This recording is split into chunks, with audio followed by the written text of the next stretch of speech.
Rabotai, yesterday we started speaking about the halachot of Mishloach Manot on Purim. Now, first of all, there's a machloket among the poskim. The Ben Ish Chai writes that since the Megillah writes that it has to be Mishloach Manot, at least sending a minimum of 2 portions.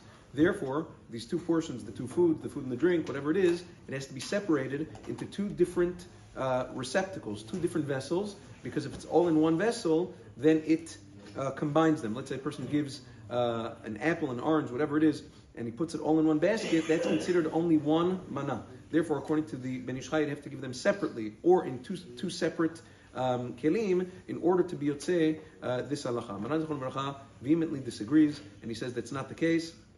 And even if you have different minim in the same keli, it's still perfectly acceptable, and that seems to be the minhag today. Also, there are some poskim who say, including Rav Meir Gavriel and others, that say that a person, since the Megillah says Mishloach Manot, it should be sent or delivered, a person should not give it to his friend himself. Rather, it should be delivered. He should give it through a third party. Which means, if I want to give somebody Mishloach Manot, I give it to somebody else to deliver it and say, this is Mishloach Manot from Ploni to you, in order to be yotzei this inyan of Mishloach. Once again, Maran Zichron Bracha in Chazon Ovadia Purim disagrees with this opinion, and he proves that according to the letter of the law, it's perfectly acceptable to go and give into the hand of the recipient, and you don't need a messenger in the middle. Now, there's one other interesting halacha.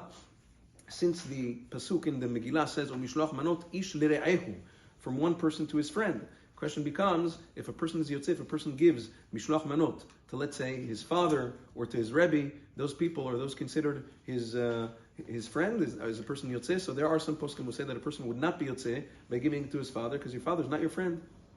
However, Maran Zichron Bracha brings other poskim, and he says la halacha that a person would be yotzei, because we find that even a Kadosh Baruch Hu, like a Kadosh Baruch Hu calls us in Tehillim, lema'an achai v're'ai adabiran nashon b'ach. Kadosh Baruch Hu calls us friends. So if a Kadosh Baruch Hu calls us friends, then we can be friends with our fathers and with our rebbes as well, and therefore la halacha, a person would be yotzei yedei chova by sending Mishloach Manot to his father or to his rebbe Yom Tov.